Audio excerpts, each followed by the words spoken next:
ఆ లలితమ్మ ప్రసాదాలు పెట్టి పిల్లాడిని స్కూలుకు పంపుతోందంటే ఆ వదిలి గారు ఎంత అమానుషంగా ప్రవర్తిస్తుందో ఆలోచించు.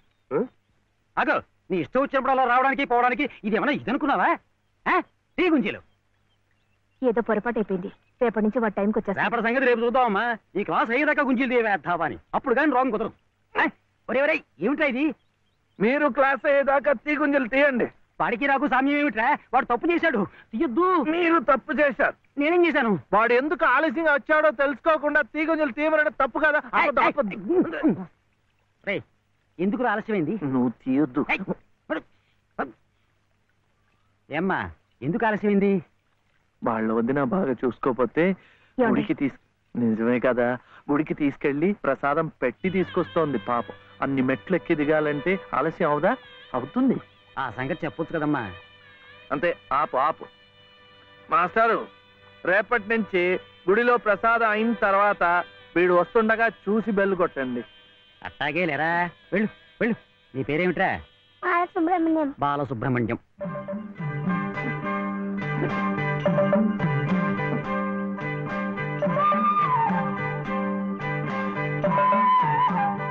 తెలుసుందిలేండి, మీ పేరు లలిత, నా పేరు చెప్పున వీర వెంకట సత్య శివసుందర రామయ్య. మీ పేరులో 3 అక్షరాలే, లలిత. నా పేరులో 3 ఉన్నారు. వీర వెంకట సత్య అన్నవరం స్వామి, శివ నేను, సుందరరామయ్య మా తాతయ్య. మరి మీ పేరులో ఎవరున్నారు? ప్రస్తుతానికి నేను, మా బాబే.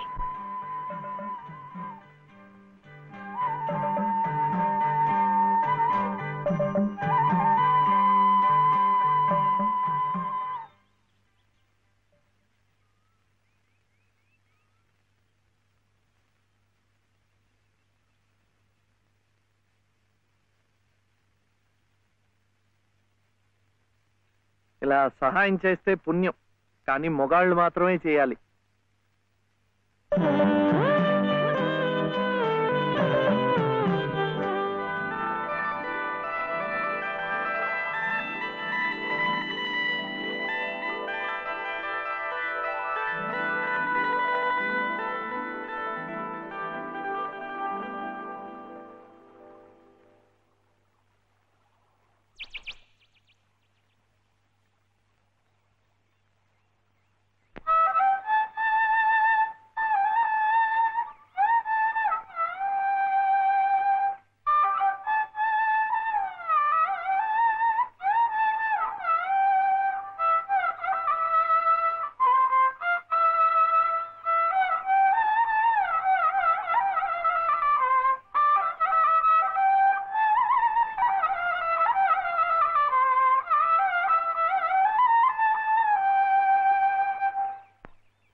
మా నానమ్మ పాడేది.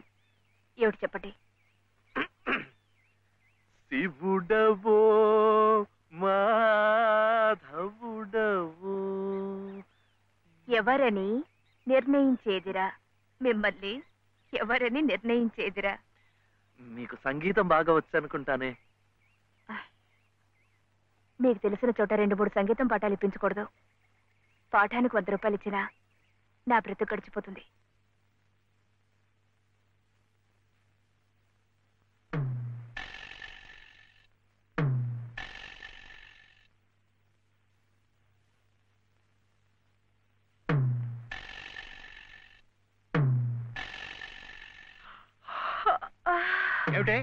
ఏమిటి అప్పుడే ఆలంతరం? పెళ్లినాడు హోమం చుట్టూ తిరుగుతుంటే పురోహితుడు చెప్పాడు కాబట్టి తిరుగుతున్నారనుకున్నాను. తెల్లవారులు మంచం చుట్టూ కూడా అలాగే తిరుగుతారని నాకేం తెలుసు? పాడుగాను బుద్ధి. తిరుగుతున్నానంటే ఏ కోణంలో చూస్తే నువ్వు అందంగా ఉంటావో చూస్తున్నా. నా అందం చూడటానికి ఈ జన్మ సరిపోతుంది. నా కడుపు పండటానికి మరో జన్మ పడుతుంది. పడితే పట్టని ఏమిటి? అన్ని జన్మలకి నేనే నీ మొగుణ్ణి. మావయ్య దిగు దిగు, అలా చూడకూడదు రాత్రిపూట. ఏమిటయ్యా రా. మధ్యలో వాడిందికే, నువ్వు కూర్చో. నువ్వు వెళ్ళరా, వెళ్ళు. ఇవ్వు.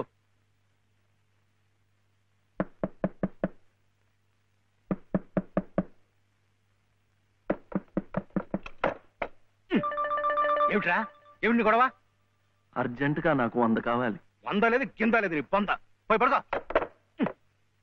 ఇస్తే గాని నేను ఎళ్లను, పడుకోను. చేతులు విరక్కొడతాను. అర్ధరాత్రి లేదు అపరాత్రి లేదు.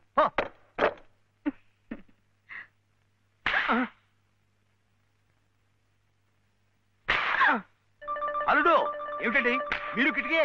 అది కాదయ్యా, ఇందాకాడేదో నేను అడిగినట్టున్నాడు, నువ్వేమో కాదన్నట్టుకున్నావు. అందుకన్నాడు కొరడా ఇచ్చుకొని రక్తాలు వచ్చేలా కొట్టుకు చేస్తున్నాడు.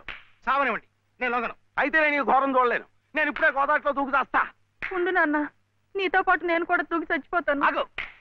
పగలు లేదు రాత్రి లేదు, ఒకటి ఈతల పోటీలు ఇద్దరికి. రాడు చూడాడు ఎలా కొట్టుకి దిగిపోతున్నాడు. అయినా ఆడు అడిగింది లచ్చలా కోట్ల ఓ కొంద.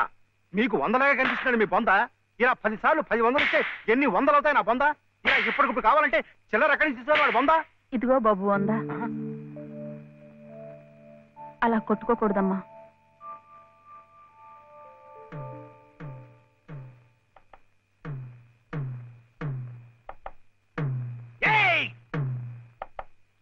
ఉత్తు తరుపులే, ఆడేం చెయ్యడు పాపం. కానివరే, ఇంత గొడవ చేసి 100 రూపాయలు ఇచ్చుకున్నావు కదా, దేనికి? సంగీతం నేర్చుకోవడానికి. అందులో సగం నేను నేర్పుతా. ఏం సగం ఇస్తే సగమే నేర్పుతానేనా? మరి మీకిస్తే ఆవిడకి సహాయం చేసినట్టు ఎలా అవుతుంది? ఆవిడెవరు? లలితమ్మ గారు. అదా సంగతి. బాగుందిరా. కానివరే, ఓ పెద్ద పేరున్న దర్జీ దగ్గరికి సీటీ కూడా అట్టుకెళ్ళి మంచి కోటు కుట్టమంటే బాగోదు. అట్లాగే బాగా శాస్త్రం తెలిసిన మనిషి దగ్గరికి వెళ్ళి నీ లొల్లాయి పదాలు పాడే కంఠంతో సంగీతం నేర్పమంటే చచ్చా, దానికి రాగం తానం స్థాయి ఎన్నుండాలా? అసలు గొంతుకి ఏ స్థాయిలో ఇప్పుడా జమ్ములు నిలబడిపోవాలా. అప్పుడు ఆవిడేమైనా నేర్పినా నువ్వేమైనా నేర్చుకున్నాను.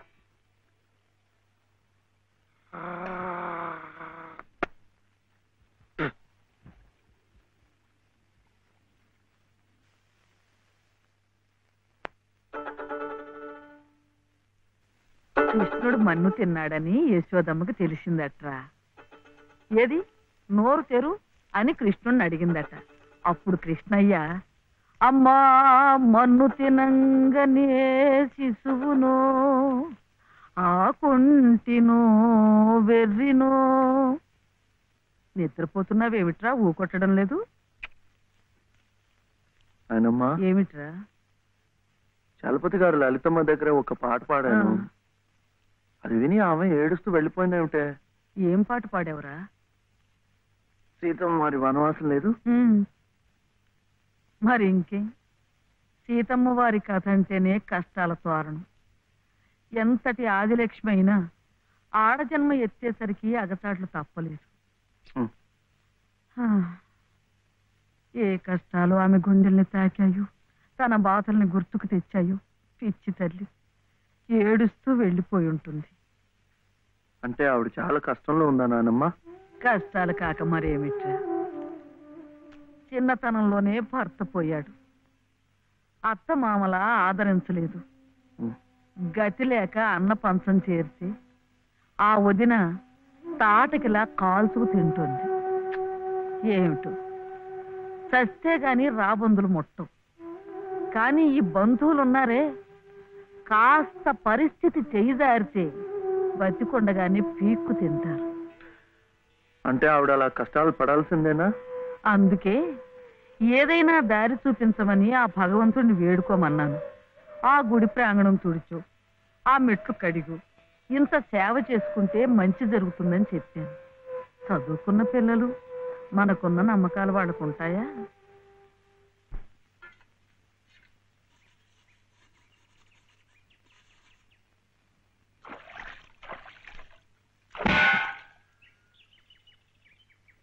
ఏమిటి ఇంత పొద్దున్నే వచ్చారు? మెట్ల పూజకి. మెట్ల పూజగా? రండి.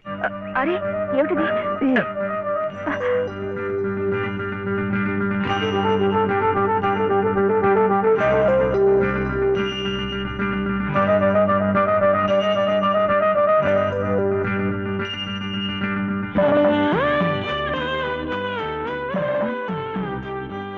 ఇంకాస్త మెట్లే, వచ్చేసాం. అదిగో గుడి. మీకు ఎక్కువ కష్టాలు కదండి, అందుకని అన్ని మెట్లకు పూజ చేయటం మంచిది. నేను సహాయం చేస్తానుగా, రండి. అబ్బాయి చలపతి, మొన్న నువ్వు నాకు 100 ఇచ్చావు. 100 నా బొంద. అది ప్లేడర్ గుమాస్తా పంటి కింద కూడా రాలేదు. ఇప్పుడు మరో 500 కావాలి. 500. 500 కాకపోతే 1000 ఇవ్వచ్చు. కానీ ఆయన కేసు కూడా సరిగ్గా వినలేదే. విండాయా? పెట్టలేదుగా. ఎద్దుకు మేత, ప్లేడర్కు ఫీజు పనికి ముందే పెట్టాలి. నువ్వు వెళ్ళి 500 పట్టరా. 500 అప్పుడు వింటాడు. వెళ్ళు. ఇంకా చూడు, ఈ కేసుని గానుగా తిప్పినట్టు తిప్పేస్తాను. బాబు, ఆయన అసలే గంతలు కట్టిన గానుగెద్దు. అక్కడికక్కడే తిప్పేసి ముంచేయగలడు. నాకేం వినపట్టం లేదు. నీ నోటుకు వచ్చినట్టు నువ్వే వాక్కు. తవరు చదువుకున్నారు, మధ్యలో ఈ దళారిగాళ్ళు ఎందుకండి బాబు? ఇదిగో, నువ్వు నోరు వస్తావా? నువ్వు వెళ్ళవయ్యా. అమ్మా బట్టలు. వేస్తాలే. ఇదిగో, ఏమేవు, కొబ్బరికాయ ఉంది కదా అని నెత్తికేసి రుద్దుకుంటే కొబ్బరి నువ్వు రాసుకున్నట్టు కాదు. చుట్టూ రాలిపోయి పుర్రెకి పుండు పడుతుంది. ఏమిటే? ఉతుకుదామని. ఇది ఉతికింది. అలాగే చదువు ఉంది కదా అని ప్లేటర్ దగ్గరికి వెళ్తే చాలదు.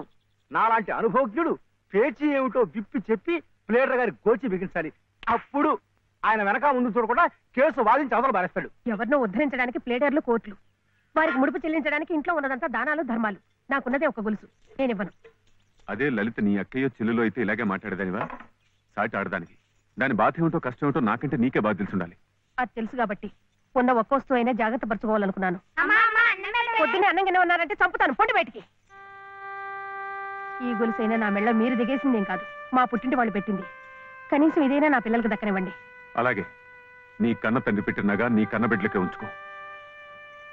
నీ కట్టిన తాళ్ళు నాకు అలాగే ఇస్తాను. ఈ మెళ్ళ ఓ తాడు ముడేయండి. పసుపు తాడు కాదు, ఉరితాడు. ఆ తర్వాత నా పిల్లలు దిక్కులేని అనాథలవుతారు. అప్పుడు మీ ఇష్టం వచ్చినట్టు మీరు చేసుకోవచ్చు. అడిగే వాళ్ళు ఉండరు. కనపడడం లేదా?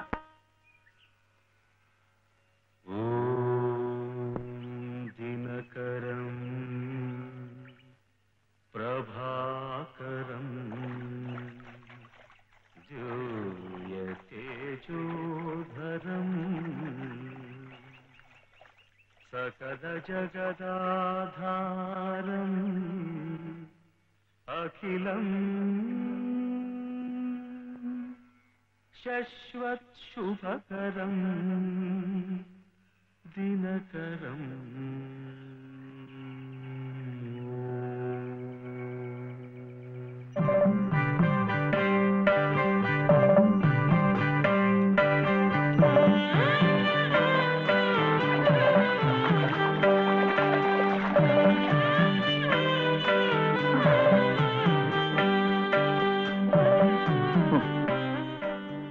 కాళ్ళు నొప్పి పెడుతున్నాయా?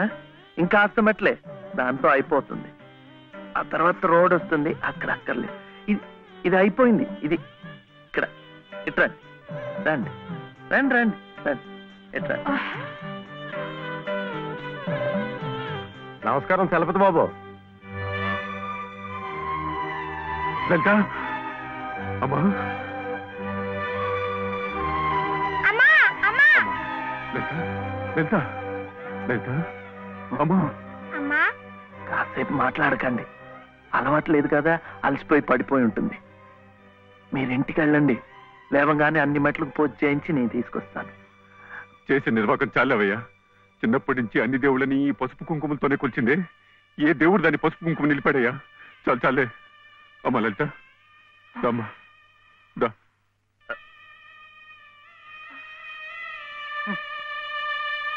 ఆ మెట్లు కూడా పూర్తి చేసి ఉంటే ఎంత మంచి జరిగేదో. ఎట్టా జరుగుద్దిరా? గోదాట్లో మునిగితే పుణ్యం వస్తుంది అన్నారని ముక్కు మూసుకొని నీళ్ళల్లో అట్టాగే కూకుంటే అట్టాగే పైకి వెళ్ళిపోతాం. దేనికైనా ఓ పద్ధతి, ఓ నిమిటూ ఉండాలా. ఏం కాసిన కూసిన మెట్లా? ఓ కోటి పెళ్లి కానుండి కొండ పెళ్లి వరకు ఉన్నాయి. వీటన్నిటికీ పూజలు చేయాలంటే ఆడకూతురు తట్టుకోవద్దా? చేయకపోతే కష్టం ఎలా తీరుతుంది? ఓరే, గుళ్ళో పూజలు చేయాలంటే నువ్వే చేస్తున్నావేట్రా? పూజారికో చేస్తున్నారు, మనం అట్ట పూలు ముట్టుకుంటున్నాం అంతే. కానీ పుణ్యం మనకు వచ్చేస్తున్నాం. అట్లాగే ఆ అమ్మ కష్టాలు పోవాలంటే ఆ అమ్మే చేయక్కర్లేదు. ఆ అమ్మ పేరు చెప్పి నువ్వైనా చేయొచ్చు, నేనైనా చేయొచ్చు. నీకు మంచి జరగాలని మీ నాయనమ్మ చేయడంలా అంతే.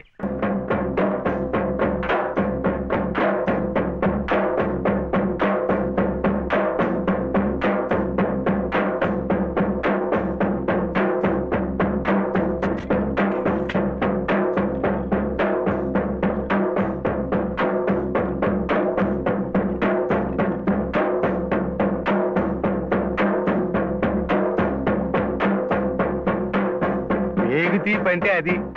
ఆ కొడుకు జబ్బు తగ్గాలని ఆ తండ్రి పడే అవస్థ చూడు. ప్రాణాలకు కూడా తెగించి నిప్పుల్లో ఎలా నడిచేస్తున్నాడో. పొద్దున్నే నువ్వు చెప్పింది అదేనమాట. ఒకళ్ళు కష్టాలు తీరాలంటే ఇంకొకళ్ళు మొక్కోవచ్చని. ఒరే ఒరే నువ్వెక్కడికి రా. అమ్మా, శివయ్య ఎందుకు నీ చేత ఆ మెట్లన్నీ కడిగిచ్చాడు? మన మంచి కోసం.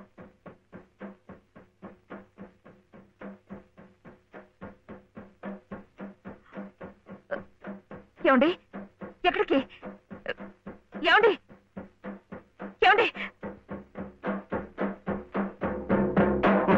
తప్పుకోండి. అల్లాకు బాగా దండం పెట్టుకుని మంచి తాయితు కట్టండి. సుబ్హానల్లా సుబ్హానల్లా లా ఇలాహా ఇల్లల్లాహు ముహమ్మద్ రసూలుల్లాహ్ సుబ్హానల్లా సుబ్హానల్లా సుబ్హానల్లా సుబ్హానల్లా.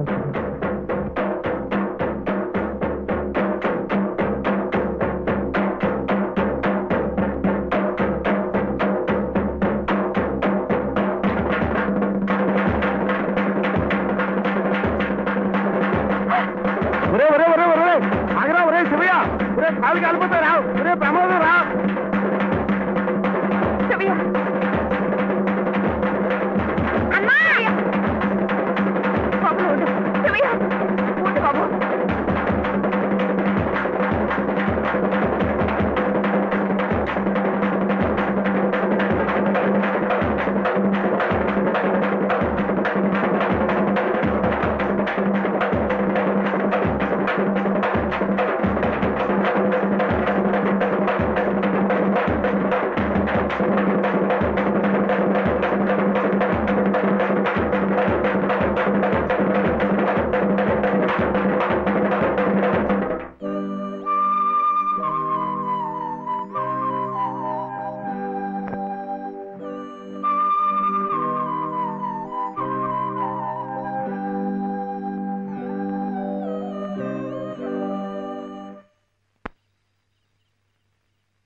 ఈ రాత్రికి మీరు ఇక్కడ ఉంటే మంచిదేమో.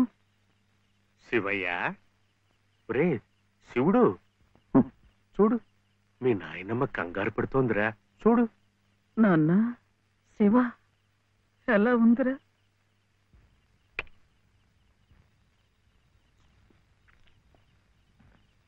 ఇప్పటికైనా నమ్మకం కుదిరిందా?